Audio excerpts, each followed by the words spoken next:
Bagaimana kalau ada peserta pensiunan kami mau berobat, tiba-tiba tidak bisa, alasannya tidak aktif. Nah, itu gimana ya penanganannya? Nah, kategori unit gawat darurat ini maksudnya gimana ya, Mas? Kalau yang memerlukan tindakan emergensi langsung ditindak dan langsung penjaminan biasanya 3x24 jam.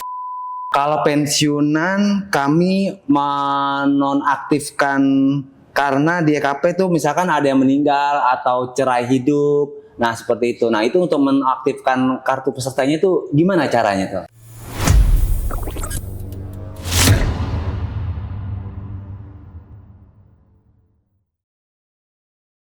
Assalamualaikum warahmatullahi wabarakatuh. Berjumpa kembali bersama saya Muhammad Jakarui dalam program Rocket Obrolan Podcast Yesters.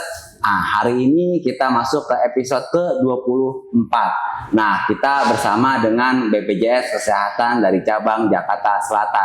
Wah, untuk narasumbernya hari ini kita kedatangan 3 langsung narasumber nih, dengan Alifa, Arinda, dan Adi. Oke guys, kita sapa aja yuk untuk hari ini dengan halo, selamat sore Mbak Alifa, Mbak Arinda, Mas Adi.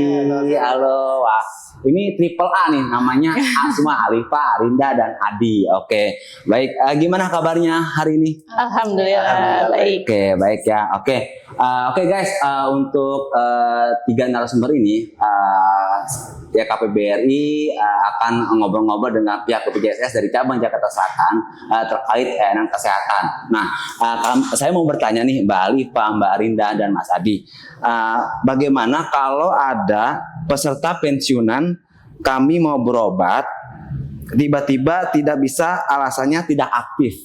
Nah, itu gimana ya penanganannya? Mbak Alifa, Mbak Arinda, Mas Adi. Oke, izin jawab ya Mas ya. Jadi gini, kalau untuk di rumah sakit sendiri itu ada loket pelayanan informasi BPJS Kesehatan.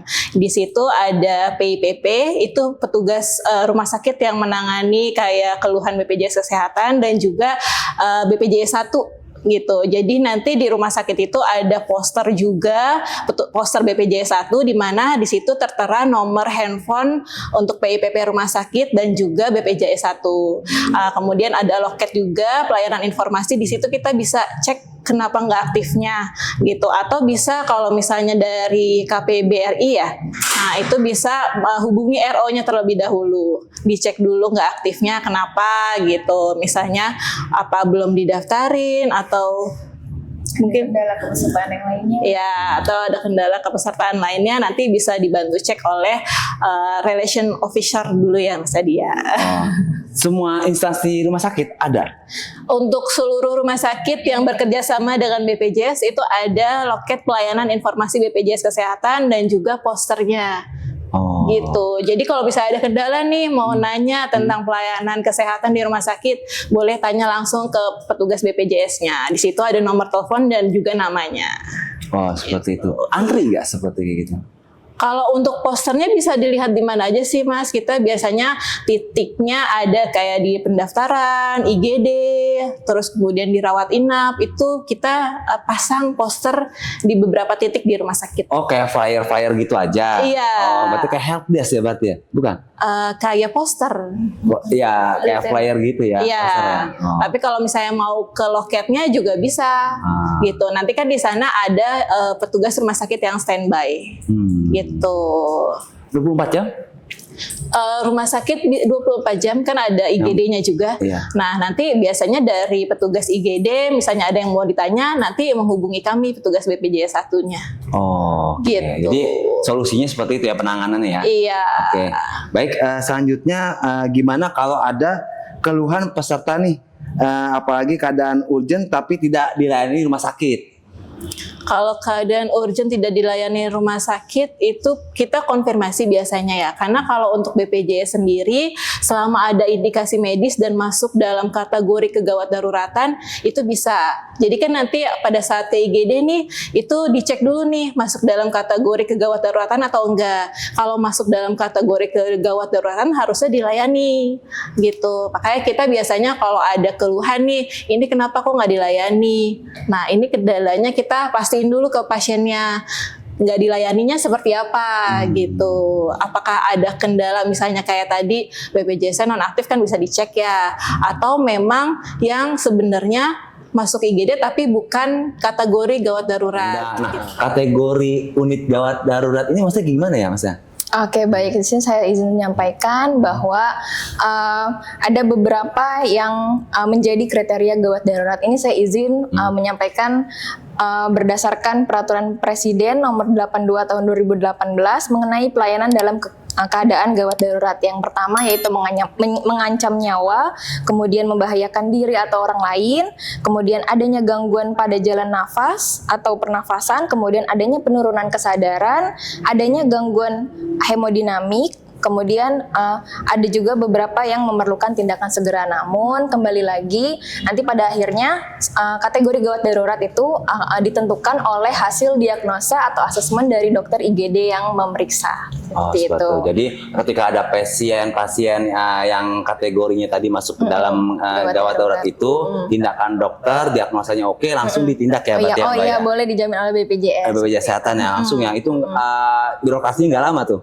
Enggak, biasanya dari IGD langsung yang menyatakan oh ini benar dijamin oleh BPJS atau enggak, seperti itu. Mungkin kalau misalnya butuh koordinasi, biasanya dari pihak IGD langsung koordinasi dengan petugas BPJS 1 yang tadi informasi BPJS seperti itu. Oh, seperti itu ya. Misalnya ada case pasien saraf otaknya misalkan gangguan apa pecah apa gimana, udah mau ini itu tindakannya langsung ya. Kalau yang memerlukan tindakan emergensi langsung ditindak dan jaminan biasanya 3 kali 24 jam untuk pengurusannya seperti itu. Oke.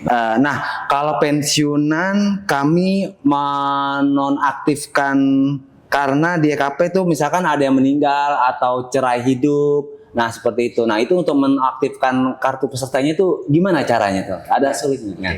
Saya membantu jawab. Boleh Mas Adi. Terkait penonaktifan peserta itu setiap bulan dapat dilaporkan maksimal di tanggal 20 setiap bulannya ke RO masing-masing. Kebetulan di sini kan di KPBRI kebetulan RO-nya dengan saya. Nah, jadi untuk peserta-peserta yang akan dinonaktifkan itu maksimal di tanggal 20. Kecuali dengan peserta yang meninggal ya. Untuk peserta yang meninggal itu bisa H-1 akhir bulan. Pelaporannya. Seperti itu ya, oke. Baik Mas Adi, Mbak Rinda, Mbak Alifa. Nah, saya mau nanya nih, layanan dari KPBRI bekerja sama dengan BPJS Kesehatan tuh gimana tuh? Apakah ada kendala atau gimana saat komunikasinya kayak gitu? Kalau komunikasi sampai saat ini baik-baik aja sih. Aman ya, smooth ya. Berarti cepat ya jadi ya KPBRI minta tolong ke BPJS Kesehatan terkait kan pensiunan BRI ya. Kayak ada apa-apa pengen ditanyakan itu langsung ya di handling ya berarti ya. Iya, betul. Oke. Jadi sesuai dengan rule kerja kami kan, kita akan koordinasi langsung ke PIC-nya BPJS Kolektif di YKBBRI ya dengan Mbak Dita ya.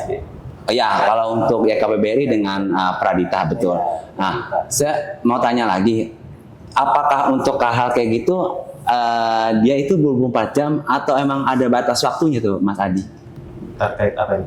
Misalkan ada pertanyaan-pertanyaan dari YKBBRI terkait pensiunan BRI, menanyakan hal-hal yang urgent kepada pihak BPJS Kesehatan, maksudnya ke PIC RO kayak gitu. Kalau ke PIC kita selama saya masih bangun ya, iya, saya jawab. Dibantu ya, Iya, ya. tetap saya bantu. Gitu. Walaupun di luar jam kerja itu saya bantu. Oke. Baik, untuk Mbak Alifa, Mbak Rinda, Mas Adi, terima kasih ya atas kehadirannya, atas luang waktunya datang ke KPBRI karena KPBRI memang layanan untuk para peserta pensiunan BRI dan bekerjasama juga dengan BPJS Kesehatan yang meskipun kita provider dengan BRI Life. Ya, oke. Oke guys, untuk hari ini dari Roket Obrolan Podcast cukup. Saya ucapkan terima kasih. Sampai ketemu lagi di Roket selanjutnya. Salam Roket, Yester. Assalamualaikum warahmatullahi wabarakatuh.